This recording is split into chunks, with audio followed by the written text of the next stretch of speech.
All right, we're back. Tasty Crypto Show. I'm Ryan Grace, and with me today, of course, Dan Cecilia. And also with us today, special guest, we've got Greg Magadini, professional options trader, head of derivatives at Amberdata, back on the show. And if you're not familiar with Greg, which you should be, he's a regular on the network. Greg's always bringing us, tons of unique insights, trade ideas. Greg, we love having you on the show. Welcome back. Thanks so much, Ryan. Yeah, I'm glad to be here. I love being on the show as well. How have you been? What's new? What's exciting? Yeah, there's a lot of stuff going on. ETH is continuing to pop off, which is very exciting. There's a lot of interesting macro monetary things going on as well. And so I think we're setting up for a good show, good trade ideas coming up. Yeah, let's talk about that. We had the absolute ripper, and not just in crypto, but in equities as well, just across the board on Friday, which seems like forever ago, given the price action in the market. But post Jackson Hole speech, the market breathed a sigh of relief. We've got a interest rate cut upcoming. Everything rips higher. Per usual, we see a little bit of a pullback. But, ETH has really taken center stage now. The narrative shift, the flow has shifted. ETH's outperforming Bitcoin. You can see this clearly when you look at the ETH BTC ratio. What do you make of kind of what you're seeing in the market here with Ethereum specifically? And I guess how high can ETH BTC go in reality? Yeah, I think the BTC ratio going back around sort of the average median levels of 0.07, which will put ETH, around $8,500, $9,000 is pretty realistic. And, world keeps spinning. Nothing's really different. It's just ETH is a higher price. So to me, this is just kind of a natural path of prices, and there doesn't need to be like some massive catalyst for that. But the dynamics in Ethereum in terms of vol are getting very interesting. You see it in the realized, but there's fundamental reasons and shifts for that. And that kind of brings me to my trade idea in a little bit here. Yeah, and you mentioned the vol dynamics, and in that newsletter you talk about the BTC lagging realized vol versus ETH's rising realized vol. What do you think is causing that divergence? Yeah, actually, maybe we could just go to slide number 3 here because it's very interesting. So one of the things that's interesting for Ethereum, so we had sort of the Bitcoin accumulation occur a little while ago now with the spot ETF, Bitcoin treasury companies. Now we're getting sort of those same dynamics for Ethereum. So if we go back to June, total treasury holdings for ETH were about 200 million. Today they're about 12.5 billion. So that's a huge jump and a lot of buying pressure. So that's one interesting catalyst. Then you're seeing a lot of inflows into Ethereum ETFs. This would be slide number 4. So that was a laggard for quite a while, and now it's starting to pick up for the first time in ETH. So that's very interesting. But then we have this kind of other dynamic that's very particular to ETH, which is staking. So right now we have the highest staking ratio. 30% of the ETH supply is staked. So that's a tradable float diminishing effect. So if there's less coin to trade around, the coins are going to move around more because it takes less money to move prices. So that's a realized volatility catalyst. And then what we have at sort of the last aspect, we have all the major ETF providers in the US filing for distribution of staking rewards. And that's kind of a two-banger. So not only is that a catalyst for more people to invest in ETH because now the ETFs have some sort of yield to them, but then those inflows into the ETFs are also stakes that reduces the float as well. So those are kind of two big major movers. Combine that with treasury accumulation, that's going to move the prices a lot. And that decision is expected sometime in October of this year. I do think there's some vol to that time of the year, especially if we're going to get a regulatory decision around the staking ETFs. So, Greg, we've got this divergence in volatility, which, as you've described, is being driven by all the attention on ETH. For the moment, at least, Bitcoin's kind of taken, I guess, a back seat. You're kind of seeing this with price action as well. I mean, I've noticed that the correlation, if you look at 90-day rolling correlation between the price of Bitcoin and the price of ETH, I mean, it's still a pretty strong positive correlation, but has broken down quite a bit from, let's say, 0.90 to maybe closer to 0.7 in some cases. What do you think is driving that? Like, why all of a sudden is all the attention only on ETH versus Bitcoin, in your opinion? Yeah, I think it's a little bit of a reversion to the mean because 2023, 2024, and part of 2025 were sort of the opposite picture. All the attention was on Bitcoin, digital gold, macro policy, SVB banking crisis, all that stuff. And Web3/tech plays, crypto tech plays were a little bit out of favor. And so we got a rotation out of ETH into Bitcoin. ETH was sort of the dog of the crypto pile.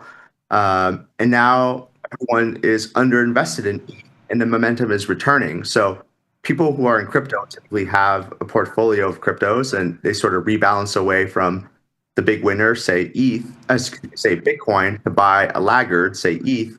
And I think those are the type of flows. And that's why you kind of see a correlation breakdown because you have people who own Bitcoin selling Bitcoin to buy ETH.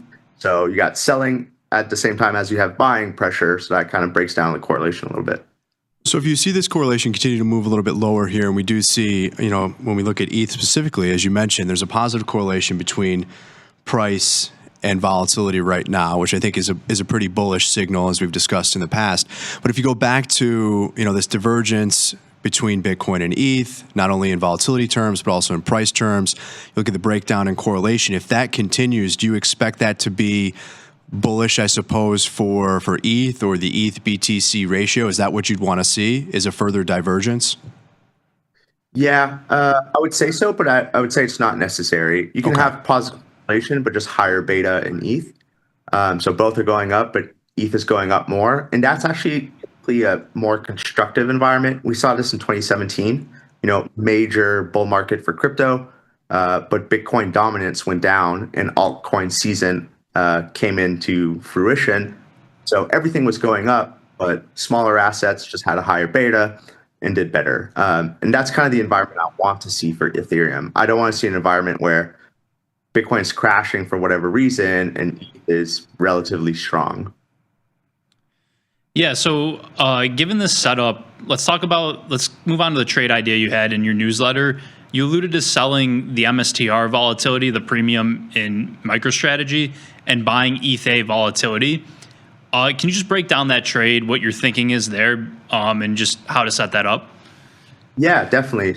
This is slide number 2. You can just see the MicroStrategy volatility go down a lot.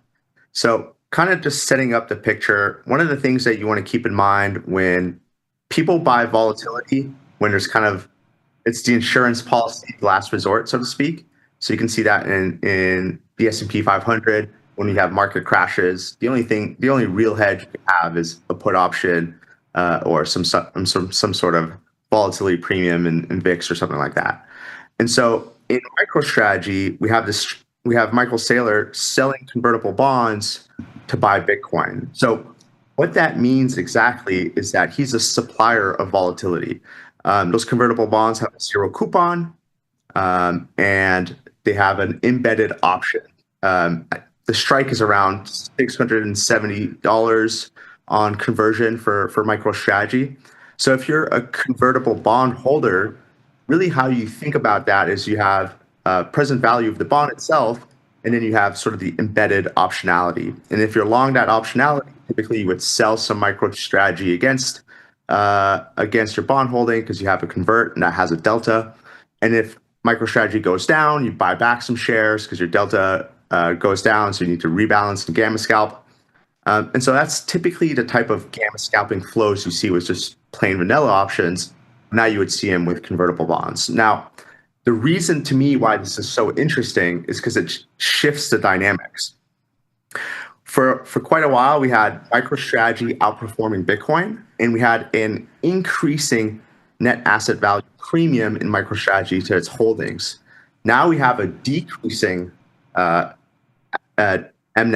to MicroStrategy holdings, which makes total sense. As Bitcoin rallies, you're going to get into delta rebalancing of the convert holders. They're going to be selling the shares of MicroStrategy, and it's going to kind of collapse that premium. So not only is MicroStrategy going to have lower realized vol because everyone's long vol in there already, but then the asset that MicroStrategy owns, which is Bitcoin, is also a decreasing volatility profile.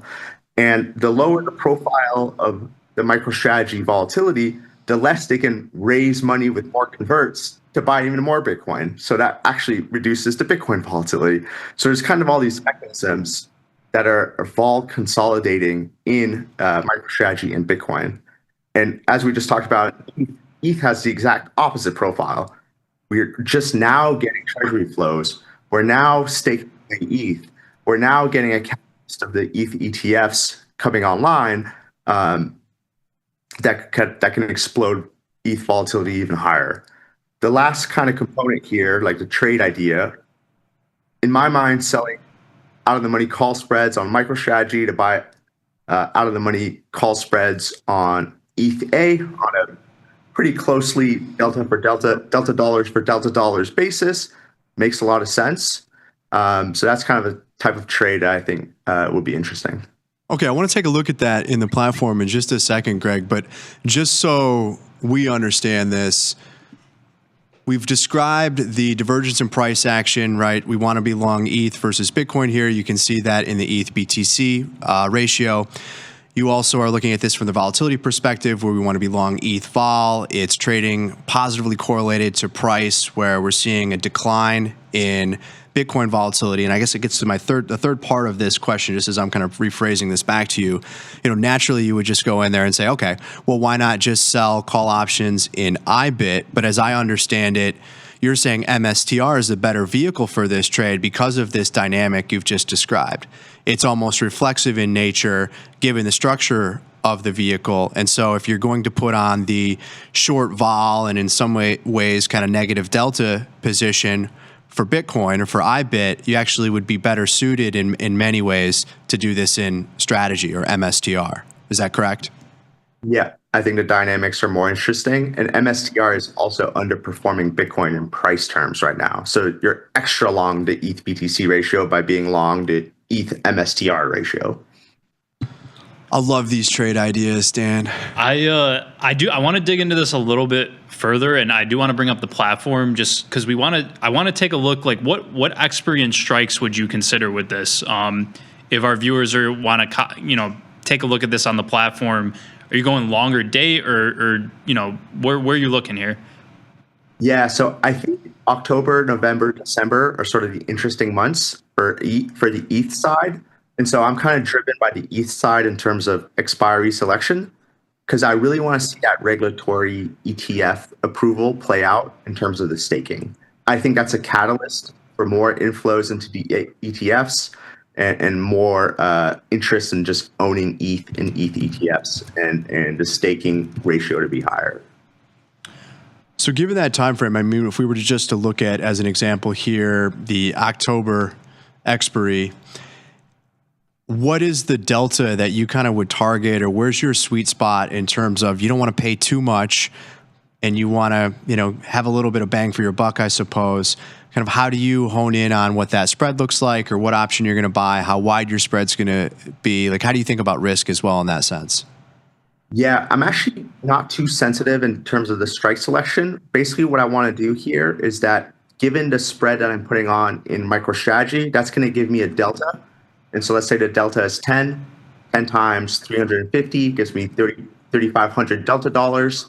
And then I want to have a spread that's about equivalent in delta dollars long to the ETH side. So I can actually kind of play around with those ratios. But basically on the initial setup, I want to have delta dollars for delta dollars. There's a little bit more volatility to ETH. So it's not like a perfect 1-for-1. I think ETH right now is 75, MSTR is 55, but close enough. It doesn't have to be perfect. The trade, it'll either work or it won't, but it's not going to be because you didn't hedge extra couple of vol points of delta dollars. Okay, so you could volatility weight this, I suppose, but if I'm just looking at the platform here, and you said kind of eyeing up the ETH options in terms of your expiry to start with, but if we went to MSTR, and just to show everybody this, if we went into the October period here, and we let's just change this from open interest to delta, and if we were to look at this, and I suppose just as an example, let's say we wanted to sell the 370. It's a 40 delta. I mean, maybe you want to be a little bit farther away. I don't know. It's up to everybody's own risk preference, but we'll look at a 10-point wide spread. Sell the 390, buy the 400 in October. That's the regular monthly expiration, 51 days to go. And then you're honing in on, I mean, let's just say we're going to do this 10 times. So we're at 37 in terms of the delta we'd look to match up against with our long delta in ETH. So our call spread we'd want, versus this spread, we'd want 37 positive deltas to kind of go delta neutral, or 35, 30, just somewhere around there. Maybe 40 on the other side of it, I guess, if you're a little bit more bullish ETH. Yep, and I would do, because ETH is a tenth of the price of MicroStrategy. For every 1 delta in MicroStrategy, I'm going to do 10 delta in ETH. Gotcha. Okay. So in terms of sizing that, is it correct then that if we were to do 1 here in MicroStrategy, just 1 contract aside, we'd want to do 10 contracts in terms of our ETH spread? Yep, that's right. Awesome. Okay. Yeah, let's just pop back over to the ETH option chain for just a second. So we're looking at the 390, 400. You'd be selling that. So you get the negative deltas there, get the positive theta decay as well.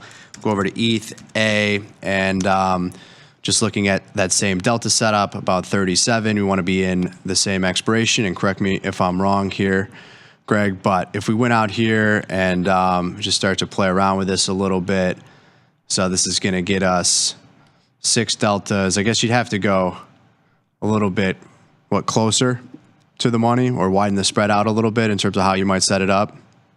Mm-hmm. Yep. You could structure it either way. It's not going to matter too much, but yes. Okay. Whatever you need to do to trigger the deltas to be about equal 1 to 10 ratio in equality. Gotcha. So you definitely, again, have to go with a much larger size for those deltas to equal out or balance out here. Maybe that's 10 contracts, 15 contracts, or you kind of adjust the spread here. But that's the general concept. Again, selling premium in MSTR via a call spread, buying a call spread and getting those positive deltas and getting long vol in ETH. Would you ever go in here and just do it naked? Sell the MSTR. It kind of sounds scary saying this, but I mean, I think as you've described, there seems to be a high probability, or at least kind of wind in the sails of kind of that short premium trade there for MSTR. But would you ever go in there and sell the call and just buy the call in ETH and do it without a spread? Yeah, definitely. Okay.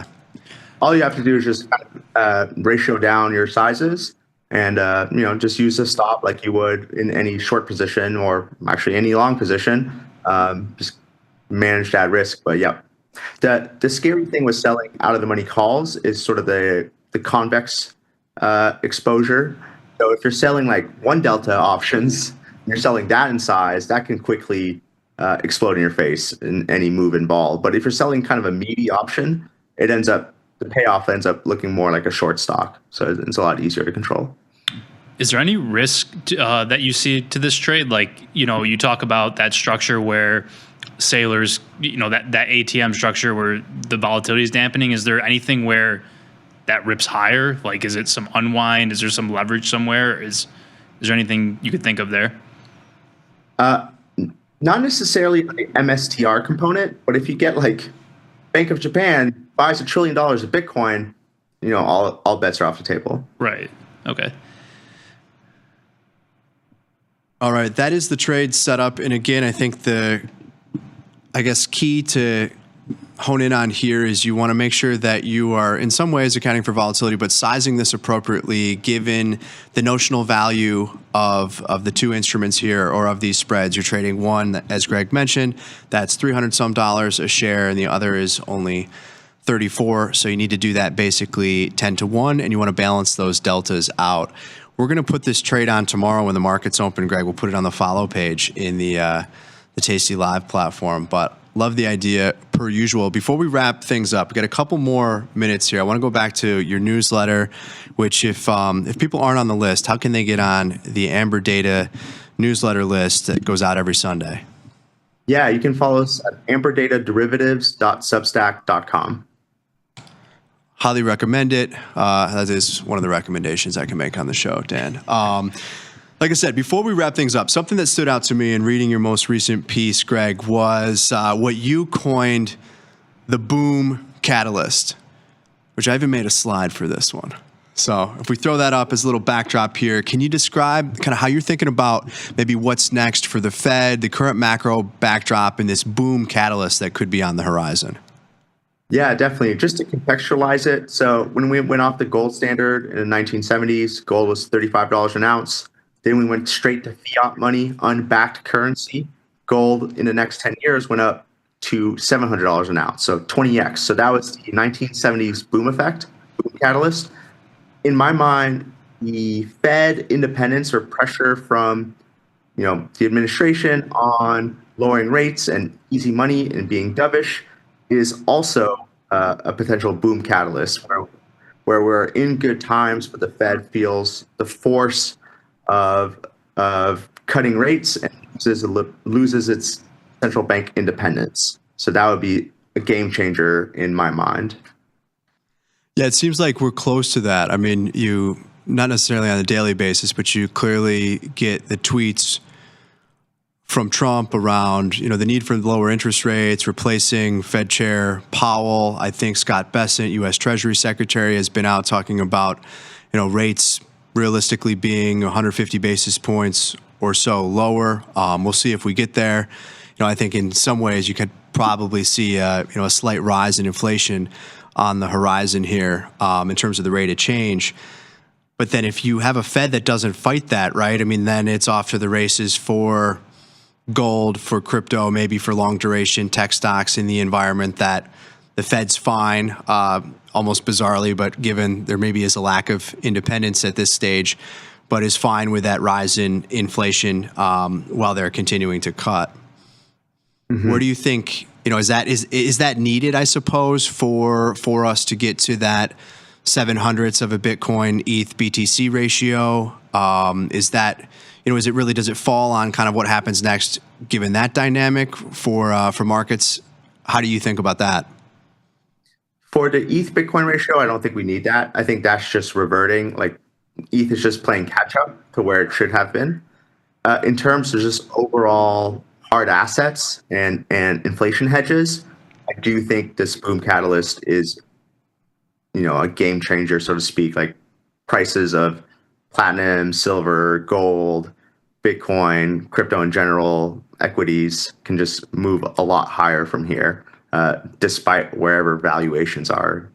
So that ends up kind of being, one of the $1 million Bitcoin is scary scenario type of things, but something to be aware about. Yeah, these assets are definitely your hedge there. I guess really quickly before we wrap things up, on the other side of that, short term, do you see any risks? I mean, obviously there's always risk, but is it geopolitical? Is it macro? Is it monetary policy related? I mean, it seemed as if on Friday for a moment everybody thought it was off to the races with a rate cut cycle, and then very quickly that's kind of reversed and the narrative has shifted to maybe one and done. We'll take a look and see. You've described again boom catalyst being that maybe they don't care as much about inflation as kind of Fed funds have started to reprice. Where do you see the risk to this kind of narrative or the thesis here over the next couple of months? Yeah, so I'm a little bit torn. So the typical risk is, markets crash. I think in a way that would be the best case scenario. And the reason why I say that is I think the other risk is, I like to put it in this juxtaposition. What do you think is more likely? Housing gets radically affordable or housing gets radically unaffordable? And I think inflationary environments where asset prices just go up uncontrollably is actually society breaking events, because it changes a lot of dynamics. Saving is no longer rewarded. Taking as much risk as possible is rewarded. That changes sort of the whole ethos of how our economy functions. And then you have situations where like wealth becomes unevenly distributed because asset owners become insanely wealthy, whereas people who don't own assets become a lot poorer, relatively speaking, and sort of the middle there's no middle. It just becomes the wings. And to me, that's actually the risk. It's not a recession risk. Recessions are actually great equalizing opportunities. They're scary, but they're equalizers. If we have just infinite asset price appreciation, that's very bifurcation of wealth, and that actually is kind of scary. Well, we'll leave it at that, Greg. I hope we go up, but we just don't go up too fast. As always, appreciate having you on the show. Appreciate you coming on the show here and hitting us with some trade ideas. Like I said, we'll put this on the follow page on the Tasty Trade platform. And again, if anybody wants to follow you or Amberdata on Twitter and sign up for the newsletter, where can they find you, Greg? Yeah, definitely. I hate to leave it on that sour note, so everything will be fine. Let's not worry about it. Just put it out there. Just be aware of it as a trader. That scenario exists, but it'll probably be fine. Absolutely. Find me on Twitter at GenesisVol. You can find my Substack, amberDataDerivatives.substack.com, and then you can check out our platform and look at all these analytics at pro.amberdata.io.